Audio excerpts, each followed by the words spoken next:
Selamat pagi anak-anak.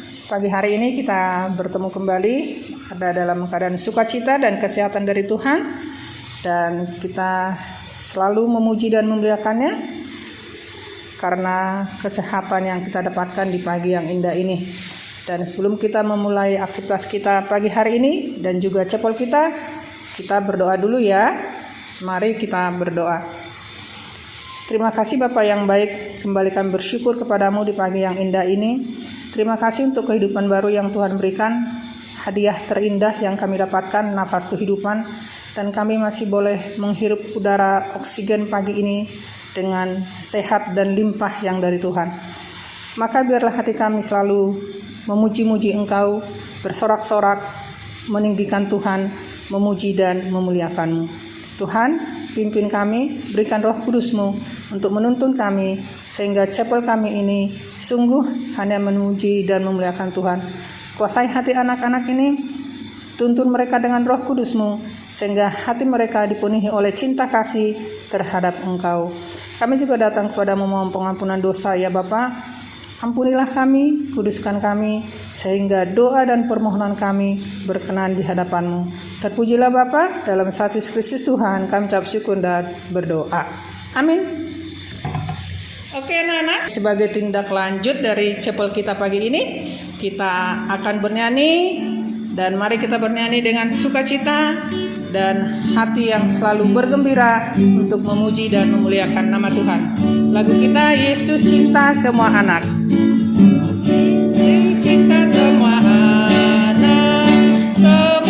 anak di dunia, putri kuning dan hitam semuanya Yesus cinta. Yesus cinta semua anak di dunia. Yesus cinta semua bangsa di dunia.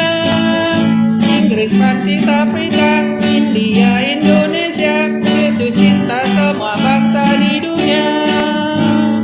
Yesus cinta semua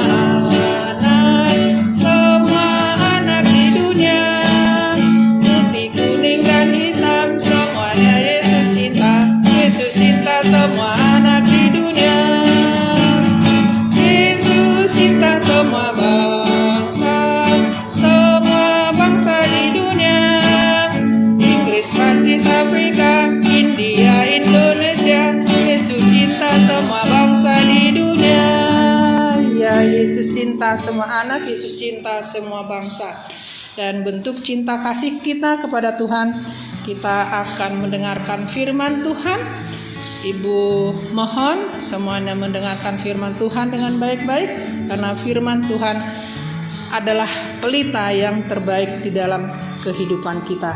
Nah, sebelum kita mendengarkan firman Tuhan yang dibawakan oleh Ibu Loren, kembali kita akan bernyanyi, baca kitab suci dan doa tiap hari.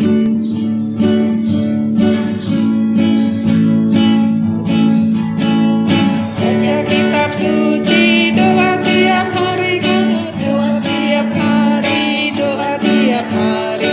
Baca kitab suci, doa tiap hari, kalau mau tumbuh, kalau mau tumbuh, kalau mau tumbuh. Baca kitab suci, doa tiap hari, kalau mau tumbuh. Baca kitab suci, doa tiap hari, doa tiap hari, doa tiap hari. Baca kitab suci, doa tiap hari, kalau mau tumbuh, kalau mau tumbuh, kalau mau tumbuh. Baca kitab suci, doa tiap hari, kalau mau tumbuh.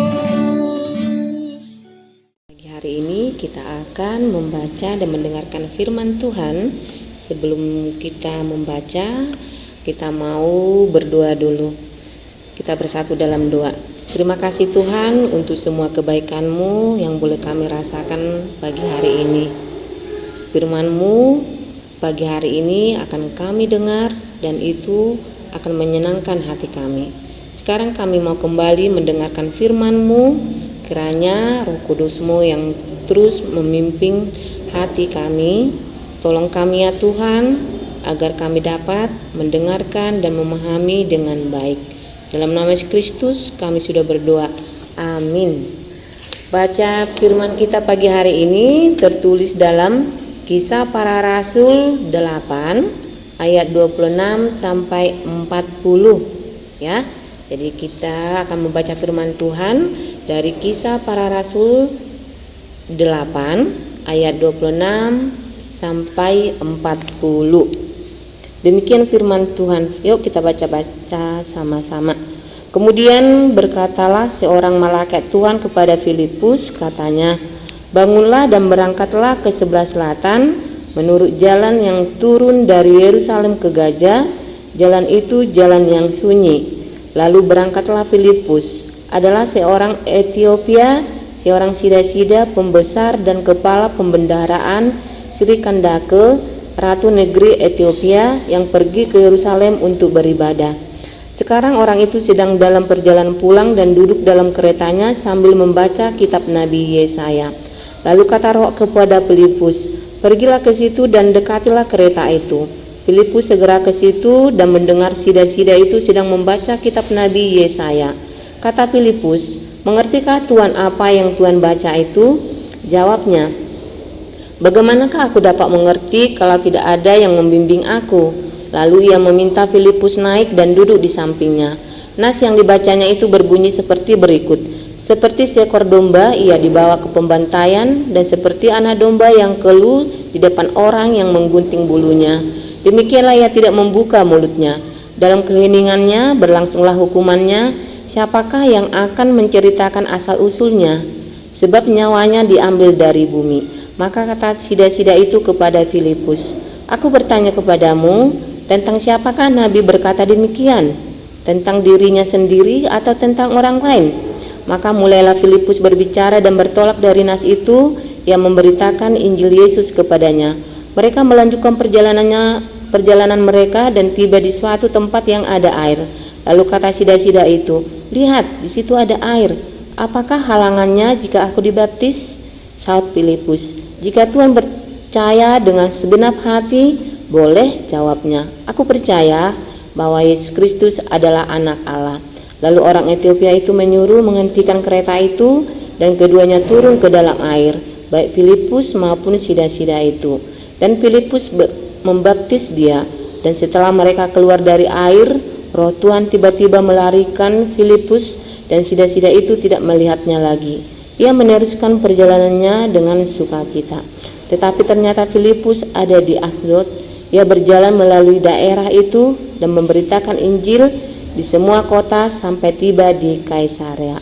Nah, itu demikian pembacaan firman Tuhan pagi hari ini. Jadi, tema kita pagi hari ini adalah taat membaca Alkitab. Taat membaca Alkitab ya. Tadi kita baca di sana ada kata sida-sida. Kalau sida-sida artinya pegawai tinggi istana. Jadi di sini Bu Loren akan terangkan sedikit ya. Nah, sida-sida. Jadi kalau tadi sida-sida artinya di sini adalah pejabat tinggi atau pegawai tinggi istana ya, pegawai tinggi istana.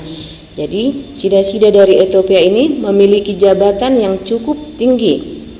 Ia adalah seorang yang saleh, rajin beribadah ke Yerusalem, walaupun harus menempuh perjalanan yang jauh. Ia juga seorang yang tidak cepat puas ketika membaca firman Tuhan.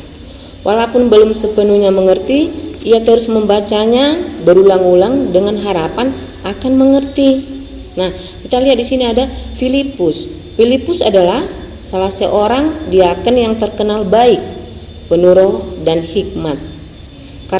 Karena di Yerusalem terjadi penganiayaan, maka Filipus menyingkir ke Samaria untuk memberitakan Injil di sana. Lalu, mengapa Filipus dapat berjumpa dengan sida-sida dari Ethiopia? Karena diutus oleh malaikat Tuhan. Bagaimana respon Filipus? Bagaimana respon Filipus di sana? Nah, Filipus adalah seorang yang taat pada perintah Tuhan. Ia segera melakukan tugasnya. Setelah bertemu dengan sida-sida, apa yang dilakukan oleh Filipus? Apa yang dilakukan oleh Filipus setelah dia bertemu dengan Sida? Sesuai dengan permintaan Sida itu, Filipus duduk di sampingnya dan menjelaskan bagian ayat yang sedang dibaca oleh Sida itu. Bagian Alkitab yang sedang dibaca Sida tersebut diambil dari Yesaya 53 ayat 7 sampai 8. Karena nanti bisa dibaca di rumah ya. Yang mengisahkan nubuat Yesaya tentang Yesus sebagai anak domba Allah yang mau menderita demi keselamatan umat manusia. Jadi di sini Filipus membimbing Sida itu untuk mengerti firman Tuhan, dan sampai akhirnya Sida itu pun mengerti. Dia percaya, lalu dia minta dibaptis. Nah, akhirnya Filipus membaptis Sida itu ya. Nah, kalau kita perhatikan di sini, bagaimana caranya kalau kita bisa membimbing orang lain? Nah, kita di sini dituntut atau diminta, diberi tugas, bagaimana cara kita bisa membimbing orang lain untuk mengerti firman Tuhan? Ayo, siapa yang bisa jawab? Bagaimana cara kita untuk bisa membimbing orang lain untuk mengerti firman Tuhan? Nah, kita bisa lihat di sini caranya, yaitu bisa menyapa dan bertanya dengan sopan dan ramah.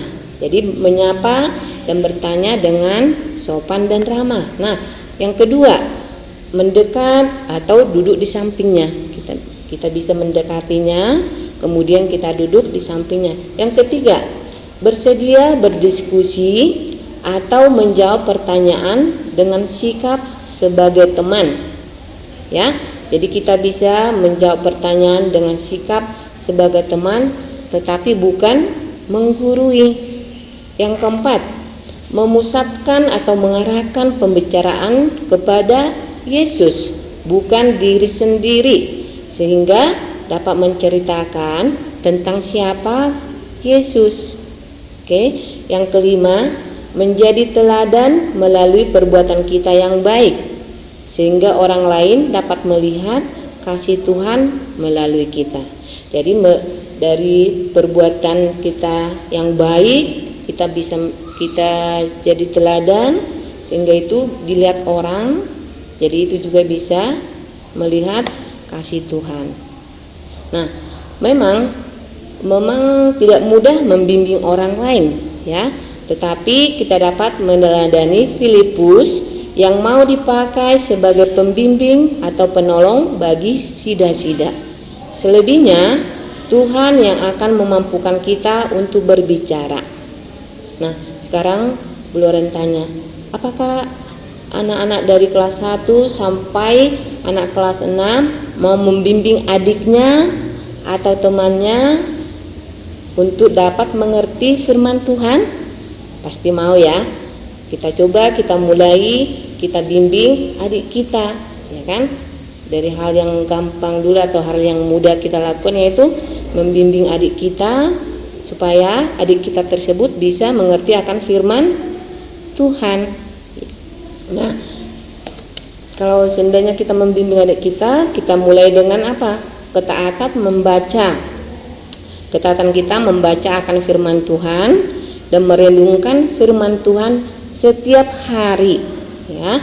Jadi kita dituntut juga di sini, kita diajak supaya kita itu bisa taat dalam membaca firman Tuhan dan juga merenungkan firman Tuhan setiap hari. Selanjutnya, Tuhan pasti akan memberi kemampuan dan keberanian kepada kita dengan kuasa Roh Kudus-Nya. Jadi kalau kita sudah sudah taat membaca firman Tuhan dan merenungkannya dalam hati kita setiap hari, Tuhan pasti akan memberi kemampuan dan keberanian kepada kita untuk bisa melakukan semua firman Tuhan. Jadi pagi hari ini firman Tuhan mengajak kita supaya kita apa di sini? Supaya kita juga bisa taat membaca Alkitab dan melakukan perintah Tuhan sesuai dengan Alkitab yang sudah kita baca. Ibu berharap anak-anak kami dari kelas 1 sampai kelas 6 bisa melakukannya dengan baik. Kalian pasti bisa. Tuhan akan selalu memberkati kita. Sampai di sini firman Tuhan untuk pagi hari ini. Tuhan Yesus memberkati kita.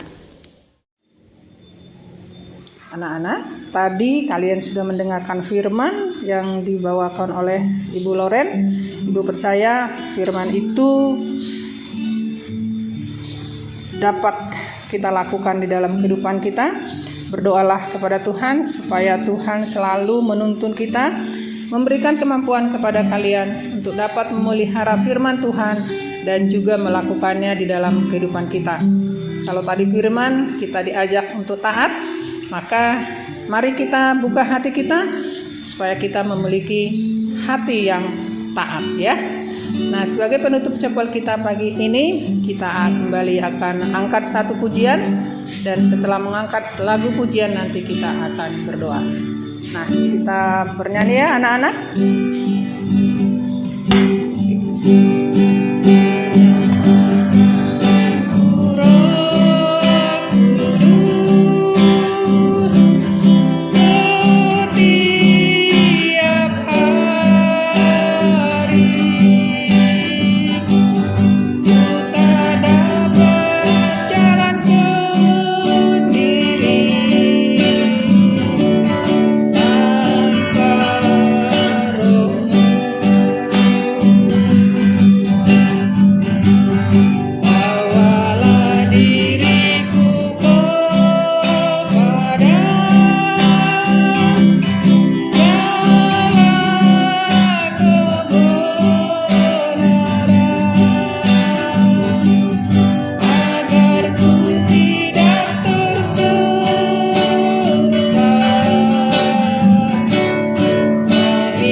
Tuntunan Roh Kudus, supaya Roh Kuduslah yang menuntun kita ke jalan kebenaran, sehingga kita tidak tersesat di dalam mengikuti jalan kehidupan ini.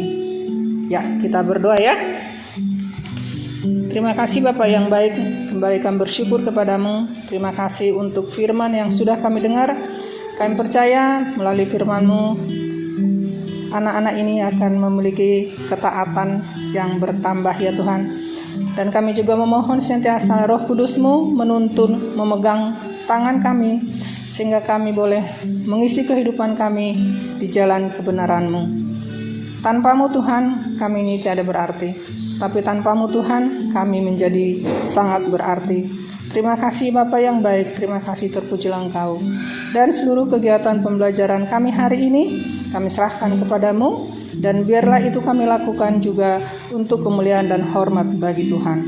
Terima kasih Bapa, peliharalah kehidupan anak-anak ini, pelihara kehidupan keluarga mereka, orang tua mereka, berkati mereka Bapa di dalam seluruh aktivitas mereka. Terima kasih ya Bapa, sepanjang hari ini kami serahkan jiwa raga kami hanya kepadamu, dan kami percaya kami akan aman di dalam perlindungan Tuhan. Terima kasih Bapa yang baik, segala puji dan hormat kami persembahkan dalam satu Yesus Kristus Tuhan, Kami ucap syukur dan berdoa. Amin.